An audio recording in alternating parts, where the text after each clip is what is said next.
안녕하세요. 2023년 에코 스타트업 지원 사업 설명회 영상을 찍고 있는 나영린 전임연구원입니다.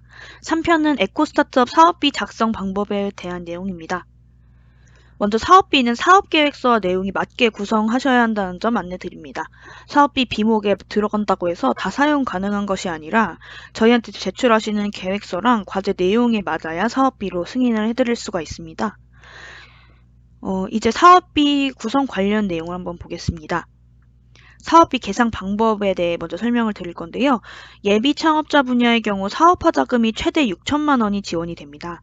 이것은 총 사업비를 구성하였을 때 이를 100%라고 한다면 여기에 70%에 해당하는 정부 지원금이 최대 6천만 원이라는 의미입니다. 총 사업비는 70% 이하의 정부 지원금과 30% 이상의 민간 부담금, 즉 현물로 구성하여야 합니다. 예비 창업자 분야는 민간 부담금은 현물로만 구성이 가능합니다. 현금 대체가 불가피한 경우에는 현금으로 대체해야 하는 증빙 자료 등을 제출하시면 대체 검토를 해볼 예정이긴 한데요. 현물 구성이 우선 원칙이라는 걸 알아두시면 될 것 같습니다. 현물로 구성한 사업비는 증빙 자료가 요구가 되는데요. 증빙 양식은 접수 시 다운로드 받으실 수 있으시며 사진이나 취득가액, 인건비 상정 등에 대한 내용입니다. 사업비 구성 예시를 보시면 총 사업비 8,572만 원으로 구성하셨다면 이걸 100%라고 하겠죠?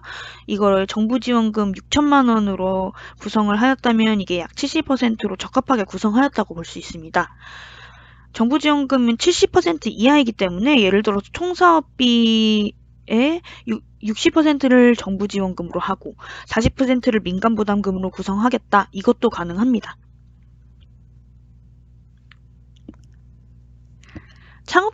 창업기업의 분야도 마찬가지로 총 사업비는 70% 이하의 정부 지원금과 30% 이상의 민간 부담금으로 구성하여야 합니다.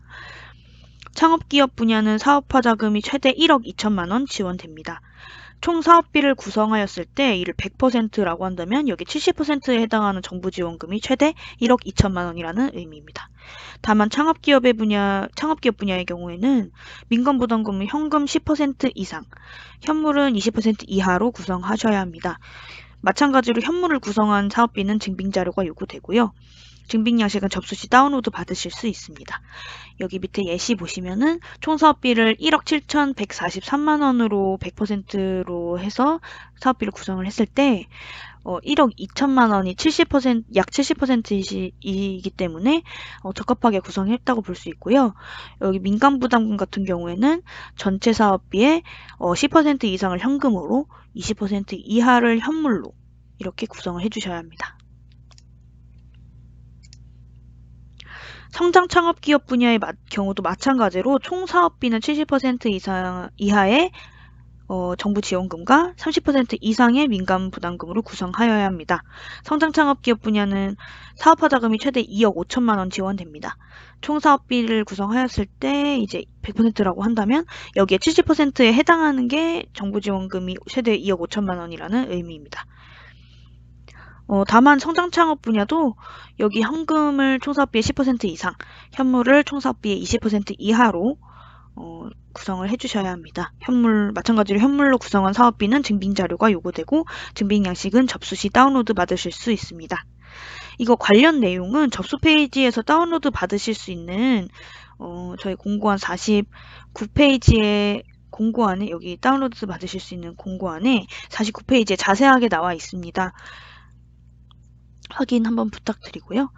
이제 사업비 비목에 대한 내용으로 넘어가 보도록 하겠습니다.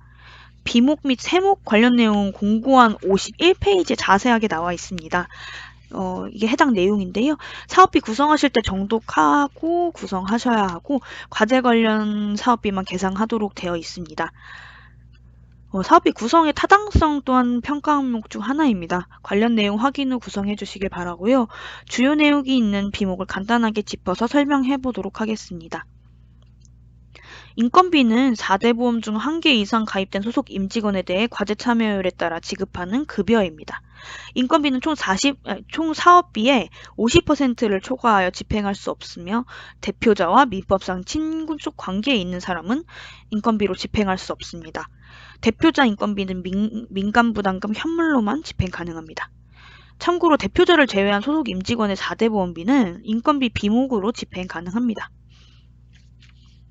그리고 운영비 비목 중에 일반 업무 용역 계약을 집행할 수 있는 일반 용역비와 시설 장비 유지 관리 업무 용역 계약을 집행할 수 있는 관리 용역비의 합은 총 사업비의 40%를 초과할 수 없습니다. 또한 이제 재료비의 경우에는 사업 계획서상의 과제 관련 시제품을 협약 기간 동안 제작하는데 한해서 소요되는 재료 또는 원료, 데이터 등의 유무형 재료를 구입하는 비용으로 집행이 가능합니다. 양산에 소요되는 재료는 집행할 수 없습니다.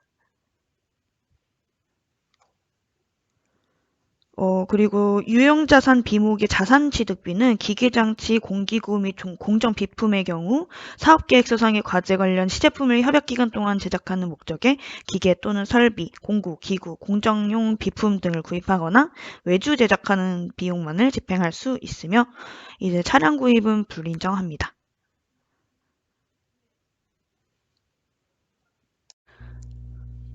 사업비 사용이 제한되는 업종은 유흥주점 등의 유흥업종, 미용실 사우나 등의 위생업종, 골프장, 노래방 등의 레저업종, 카지노 등의 사행업종 등입니다.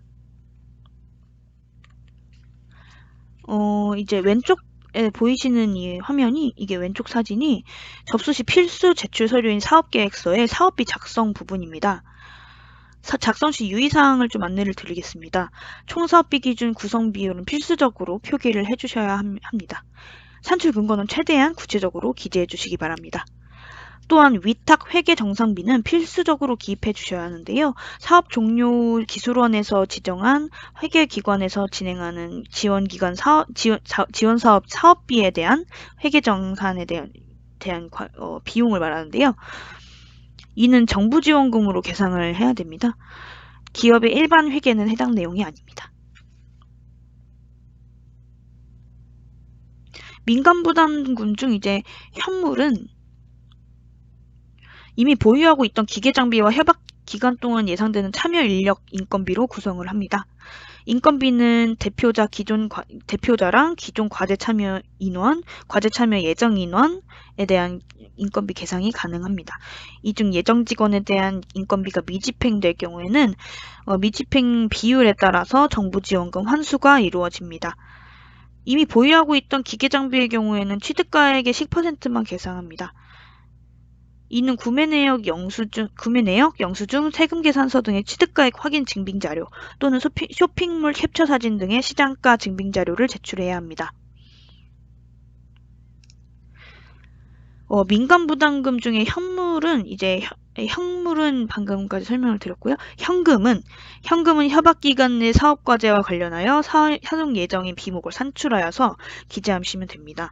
참고로 기존 및 참여 예정 직원의 인건비의 경우 현물로도 현금으로도 집행 가능합니다.